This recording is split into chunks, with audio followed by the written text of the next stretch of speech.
Our preview for the 2025 Indianapolis Colts. Their offseason in 60 seconds.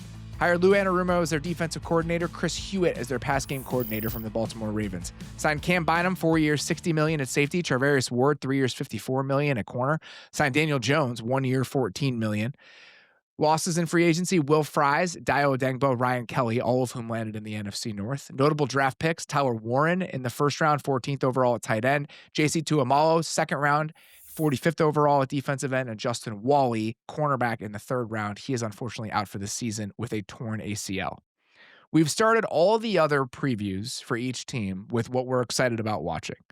It's not that there's nothing to be excited about with the Colts, but we have to start with the swing point on this Colts team, because in no capacity have we talked about the decision to start Daniel Jones over Anthony Richardson, because it happened as we got into our division previews. We're not going to start the Colts discussion anywhere else. This is the crux of the Colts discussion. It is the swing point for how this season is going to go. When you heard about the Daniel Jones choice and you thought about what this means for the 2025 Colts, how did you process this? It just, to me, a little bit felt like rolling over to die. I understand that starting Anthony Richardson was also probably a death sentence with the way that he had been playing. He did not look good again in the preseason, even when he's played over the past couple of years. If you want to sell yourself from the highs, which I'll be honest, I have done at certain points. I loved him as a prospect. I love some of the stuff he showed as a rookie, but he's also never on the field. He's consistently banged up. Part of that is the way that he plays, where he's never giving up on plays. He's running himself into contact all the time. So you have all of those factors, and I get why that would feel a little bit bad going into a year that feels like might be your last chance as either a GM or a head coach to really keep things together. You don't want that level of volatility. But man, Daniel Jones in 2025, I feel like I know that I'm going to get the kind of bad play that you would get probably out of Anthony Richardson. But I think that is at the core of this. I think that's at the center of all of this, is that at least they know reliably what they're going to be getting week in and week out. And but I don't think Gardner Minshew rationale. And this team almost made the playoffs with Gardner Minshew. I think that's kind of where they are right now. This is a combination of wanting consistency and about crawling into self-preservation. I think both of those two things are happening at the same time. If you just measured the overall quality, if we just put like a number on it at the end of the year, Anthony Richardson versus Daniel Jones, I think it would probably be a similar number. The difference is the Daniel Jones line would be a straight line the entire year, and the Anthony Richardson line would look like a sin graph, where it would just be like a sine graph. It would just be like going up and down around the straight line, and they just didn't want that anymore. I think they just wanted something that felt a little bit more consistent if it was underwhelming. And we'll see how this ultimately plays out. And I don't think we have to dig into like the mistakes made here. What they'll tell you, I think, is they regretted him playing him as early as they did. They wish that they had waited to play him. The thought was that he was ready for it early on. Like, he didn't have a wristband that first training camp. I think you and I both believed in like the bones of what he was as a quarterback, like the way he moved around the pocket, and just he didn't look uncomfortable even if there were accuracy issues. Like, I trusted the bones of what he was as a player. I just don't think some of the operational elements have come along at the rate that they've wanted to, combined with issues about buy-in, about work habits, and then some stuff like what we saw in the preseason game. Like, when he got destroyed on that missed hot to his right side in the preseason game, I think it was over. I think that's just one of those moments where it's like, we cannot count on him to do what we're asking of the quarterback. And we are too up against the wall when it comes to our job security, and the rest of the players on this offense are too good for us to be living with this at quarterback. We think we can get by with Daniel Jones, and that's what we're going to do. The veracity of that, we can argue with, because I have serious doubts about it, but I think that is the thought process and the mindset that has led the Colts to this place. And I do kind of get that specifically in the sense that, like, Shane Steichen is an offensive guy, so he wants someone who, whether Daniel Jones can execute the offense is a different thing, but it can at least have everybody lined up the way that they're supposed to be lined up. And even that, again, I doubt the veracity of that even a little bit, but it is at least some degree better than like Anthony Richardson, where like he's just never I think to get really good at all the operational stuff and to get really like good processing speed, you need to have played a lot, which I do think is why um, I think these quarterback prospects who have played a good amount have been able to step into the league, is they've just seen bullets fly for a lot longer than guys like Anthony Richardson, who had 1 year and then a bunch of on and off years in the NFL. And so I think the fact that it's like a catch-22, right? He needs all of this time and all these reps to get good, but because he's bad and hurt all the time, he's never going to get those reps, and it's probably just, like, in this particular spot, maybe just never gonna happen for him. I think the problem is when you talk to guys that sat and you talk to coaches that have overseen these development plans for guys who sit early in their career, Matt Nagy, Matt LaFleur, people like that. Matt Nagy's stance on what the Alex Smith, Patrick Mahomes kind of relationship looked like in year one. It was Patrick Mahomes just learning how to be in the NFL, learning how to study, learning how he should be in meetings, learning the things that he should look out for. That has value. And I think them not giving Anthony Richardson the time to hone that stuff before we worried about the importance of the on field experience, I think they would like to undo a lot of that. The unfortunate part here is that you can't undo it. And in their minds, I think the best case scenario here is that Daniel Jones gets them to the playoffs. They all keep their jobs because of that. And they see enough progress behind the scenes with Anthony this year, with him getting to sit, that they can play him next year and that we get at once a playoff team that surprised and the quarterback plan and the quarterback experiment was not a failure. I don't know how possible that is. I don't think it's That's possible. never happened. But I think that is what they're trying to hang on to here, because even if they made the playoffs, and we've talked about this a lot this summer, how good do you have to be with Daniel Jones for the Anthony Richardson thing to no longer matter? And I just don't know if that exists on any sort of XY axis. Like, I don't know if that point is possible in the universe that we live in, but for them, it has to be possible because that's the reality that allows everyone to stay employed in Indianapolis. I guess. I'm also too just at the point, like, if you really were at the point where you wanted to sign a Daniel Jones and were a little bit scared of wanting to start Anthony Richardson, you should have been at least just a little bit more ambitious than Daniel Jones then. Like, But it who would just it have been?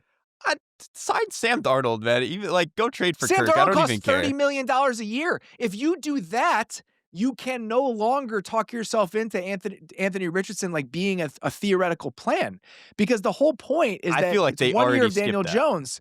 I don't think they have. I don't think they've skipped that, because if they've skipped that, you are telling ownership this part is over. And if you're telling ownership that the guy we drafted 4th overall is no longer part of the plans, I think that becomes very, very hard to justify your own existence. That's okay. That's a good way to frame it. I don't know. It feels like when you signed any quarterback of that caliber, you kind of buried the hatchet there. There are things to be excited about with this Colts team, and let's talk about them. What are you actually excited about watching with the 2025 Indianapolis Colts? Because I think there are some bright spots on this roster, despite how cloudy it might feel in the quarterback room. Yeah, I think barring like terrible vibes and a locker room revolt, like the defense can be like pretty good. Like I still think Lou Anarumo is a really good play caller, and I think other than like maybe one or two spots on this the Colts defensive depth chart, like they have a lot of good players. They have waves and waves of edge rushers with the at least potential that Laiatu Latu could be like borderline Pro Bowl level player, and I think that that would go a long way for them. Their defensive tackle room with Grover Stewart and DeForest Buckner is honestly one of the best in the league. Their linebacker room is a little bit thinner this year, but I think Zaire Franklin has really become a solid player. And then they hugely upgraded their secondary, signing Charvarius Ward and Cam Bynum. And Cam Bynum specifically, we've talked a million times in this Atlanta Rumo defense. You need safeties who can solve problems and be in a number of different places the way that Jesse Bates was for them. Cam Bynum is not Jesse Bates, but in terms of guys that they were going to get this offseason, he's as close as they were going to get. Yeah, and these defenses that are amorphous and they're asking a lot of the safeties specifically when it comes to disguise and all the different things we're trying to do. The defenses that want to be funky, right? Like the Mhm. defenses that want to be funky. the Vikings, the Cardinals, what Lou Anarumo was in his best days in Cincinnati, you need the safeties with the mental bandwidth to be able to make that work. And that's exactly what Cam Bynum was. And so it always made the most sense. I mean, that was one of my favorite fits in all of free agency was Cam Bynum going to the Colts. They're still really excited about Nick Cross, who is still like 23 years old or something crazy, even though this is his fourth season. And so there is a collective enthusiasm about the secondary and the pieces that they have. I mean, Ward has been open about the fact that he just wasn't there last year. I mean, how could you be based Right. on what he Yeah. was dealing with in his personal life? And when they've asked him to play man coverage, even in like the joint practices with the Ravens, he's looked really good. And so I do think that there is a decent amount of talent across this roster. And when you look at the front, especially, I think collectively, this group is better than anything Lou ever had in Cincinnati. And Yes. he was able to work some real magic with those defenses. And I am curious to see what it looks like when he has this level of talent, especially up front, compared to what it has been, especially the last couple years with the Bengals, when it doesn't matter what type of magician he was, that was never going to work. Yeah, he had literally one piece last year with the Bengals, and this year he has, I mean, again, they don't have necessarily a star pass rusher yet unless Laitu Latu takes that step, but they have, I mean, like, Ebukam, when he's healthy, is good. Tyquan Lewis, I think, is not that bad. Kwity Paye is, like, if he's, he's a fine pass rusher. They drafted JT Tuamalu in the second round. Like, they've just got, it's guys on guys. Like, they just have so many that they can go to. And I think this is a quality as a pass rushing group and just a front in general, where if you wanted them to play like the Texans, right? Mhm. And the Texans do bring a lot of some funky pressures, but I'm talking about, all right, 4 guys, let it rip. They're not that sort of group, but that's not the sort of group you need to be with Lou Anarumo. Like, he's going to pour some gasoline on this thing, and I think there's enough fire here where you can get excited about what this group is when deployed in a way that you're going to be able to create some mismatches. I think they have enough talent to warrant excitement about that sort of situation, and I do think that's what Lou Anarumo gives you. So I think this defense, you said they could be like one of those out of nowhere top 10 sort of defenses this year, and I do believe that might be possible. The element of this that I'm excited about is I love the offensive skill position talent. Like, that's part of why the quarterback thing is so frustrating, is because I think that they have a lot of good players at the pass catching spots, and Jonathan Taylor is on this team. Like, there's so much collective talent, and I think the other part of this is that I think that the skill sets are diversified in a way that all the pieces kind of fit together in a way that makes sense. Like Alec Pierce is your like big burner, vertical down the field player, even though they do think that he's added a little bit of nuance in other areas to his game coming into this season. We know what Michael Pittman is, a very solid piece of any receiving core. I love Josh Downs. Like, I love Josh Downs. I think in any sort of like borderline normal NFL situation with like the 18th best quarterback play in the league every single week, Josh Downs would be like a Pro Bowl player. We've just never seen him since he developed into this guy in that sort of scenario in the NFL. And AD Mitchell is, I don't want to fall for it again because there was a little bit of this last off season, but he has looked incredible in practice. Oh, And man. I'm talking about clips I've seen from, other practices, and then the practice when I was there. He just moves in a different way. Some of the down the field contested, like, contorting plays that he is making, the route running kind of wiggle that he brings to the position. There are some plays where you're watching him as an outside the numbers, like, vertical player on some of those stems, and he looks like Brandon Ayuk. Like, he has like that to his game. I think the problem last year is that he has some issues in the middle of the field. And so if they can kind of narrow the scope of what they're asking from him and just ask him to do the stuff that he's best at, there's something there, man. And maybe we're going to get fooled again because he's uniquely positioned to be an awesome training camp player. But I'm willing to hang on to my AD Mitchell stock because of how dynamic he has consistently looked this year. I'm probably a little bit less enthusiastic there. He is, and I think it's because of the particular ways that he struggles. Like, he was one of those receivers who, him and Anthony Richardson, and this is also partly an Anthony Richardson thing, I don't know if they ever agreed on where Rhett was supposed to be last year. Like, not one I mean, time. that's just you're asking for trouble with you when you're throwing those two into the mix together. Yeah, it was not good, and so maybe if that changes a little bit with Daniel Jones and he is, a little bit more consistently in the right spot and those 2 can connect, I can start to see it because his best 10 plays in a given season look as good as anybody. It's just that, like, those might be the only 10 good plays because, like, he's just that kind of volatile receiver, but if he can really turn it up, I think that would be nice. I do think it helps that I think because they drafted Tyler Warren this year, there's actually, like, less pressure on AD Mitchell to be a super good player for them. Like, they have a different guy who now knocks him down the totem pole a little bit, and I do think that should help his development a smidgen.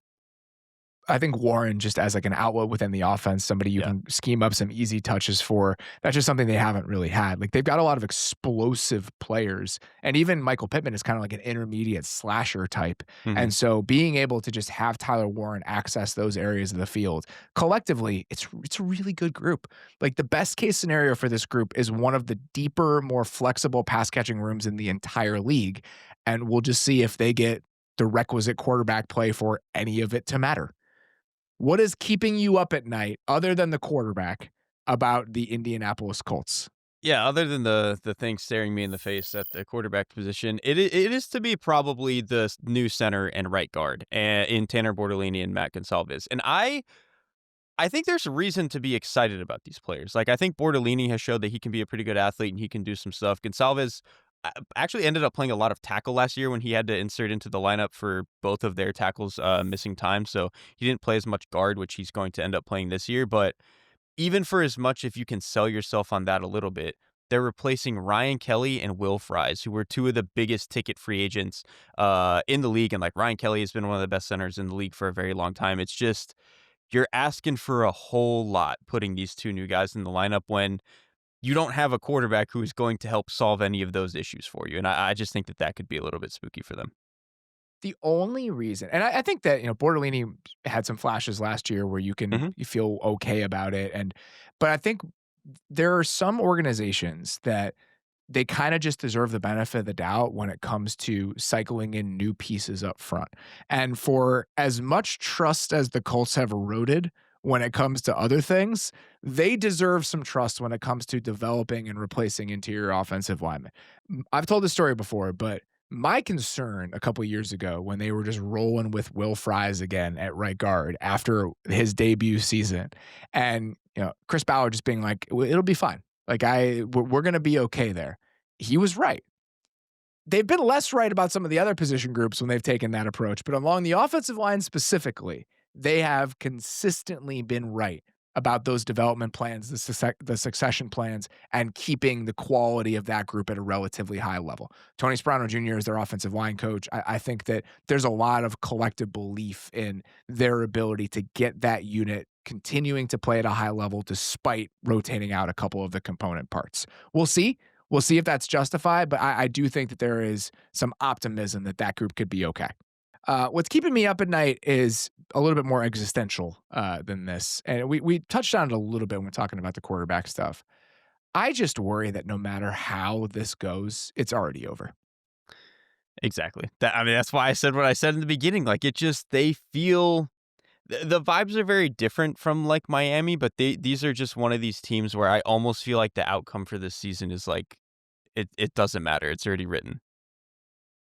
I think the decision to play Daniel Jones is such an expression of being in self-preservation mode that there's really no way out. Like that's just where you are now. Like you're just in a spot where it's just about keeping jobs and about making sure that the season is good enough that you justify staying on into next year.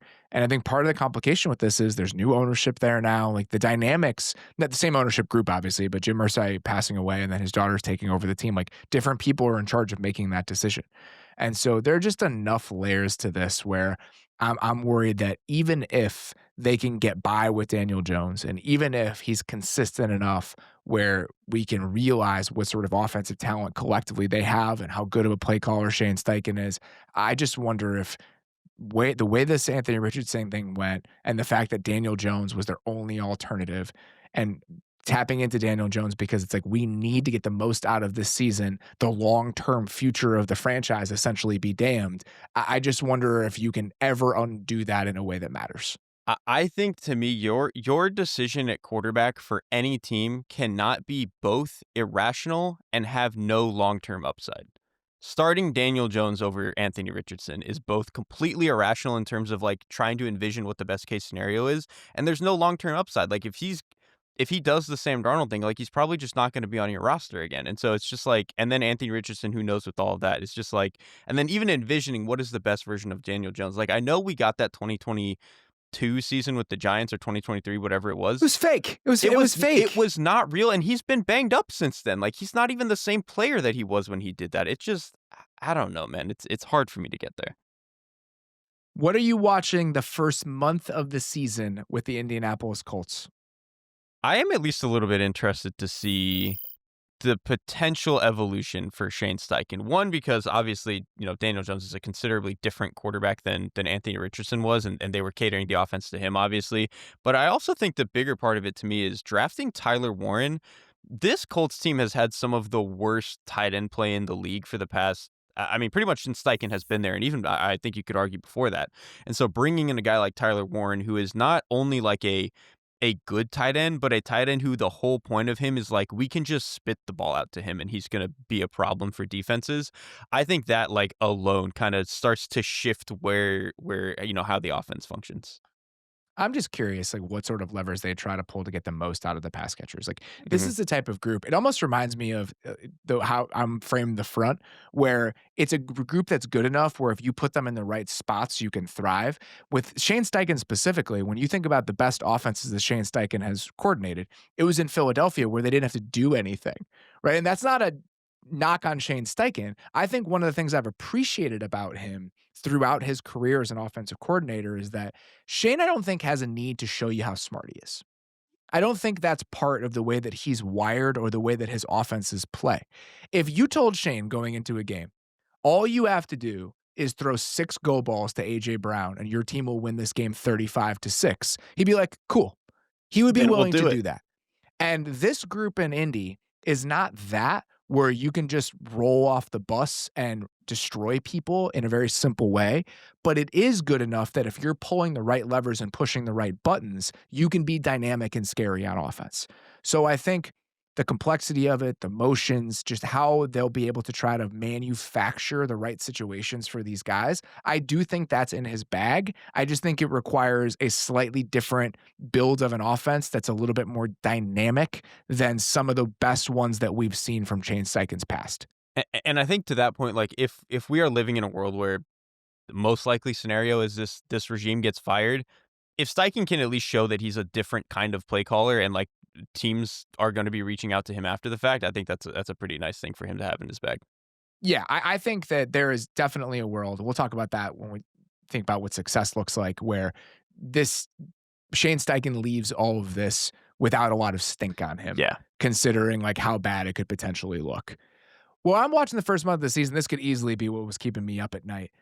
The Justin Wally thing, people there were just so bummed when he got hurt in training camp and tore his ACL because even as a third round pick, he walked into that starting second outside cornerback job across from Charvarius Ward, and he was looking really good in practice. He had a play in the Ravens joint practices where he was in Rashad Bateman's hip on a double move, and it was just like, okay, this guy's gonna be fine. Like this is one spot where we kind of needed this to work because Juju Brents has been banged up because we've never really addressed those outside cornerback spots before signing Charvarius Ward.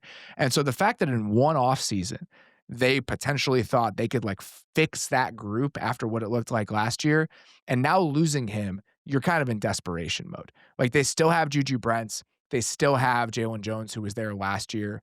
And I just don't think they wanted those to be the solutions. And their fix of this was to sign Xavier Howard off the street after he didn't play last year. He has a history with Lou Anarumo in Miami, but that's not a good answer. If Xavier Howard is your answer, it's a bad question in 2025. And so I just don't know how that's going to go.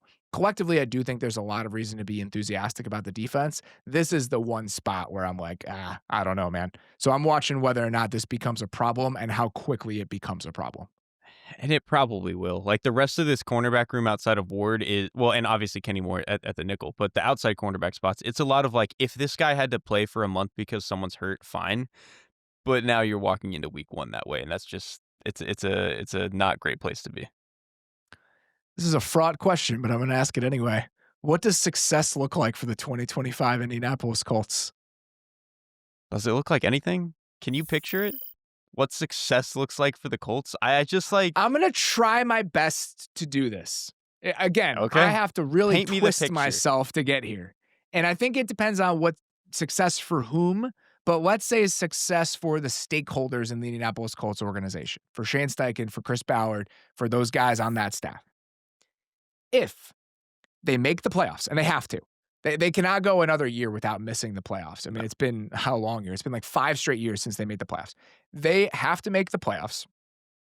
And if we get to a point in that playoff push where we all agree they are truly a quarterback away, like truly, we say that a lot about teams, and it's very rarely true. But if that ends up being true, and the defense top to bottom is a very good unit without a lot of personnel concerns, if that second corner is the only thing you're worried about, and we're like, well, we get Justin Wally back next year, and then you look at the offense, and the line comes together in the right way, and the pass catchers are as dynamic as we want them to be, and it's structured in the right way, and Daniel Jones is good enough where this team wins 10 games, and they're like the 11th best offense in the league, and you get to a wild card round loss against the Bills, and it's like, you know what? That game was tough, but what we did this year, if we figure out the quarterback spot, we have 21 other things that we feel good about and a play caller that we feel good about. That to me feels like success. I understand how remote the possibility is for all of those things to happen, but I do think that would be the best case scenario and keep these guys employed, even if there is a question at quarterback moving forward.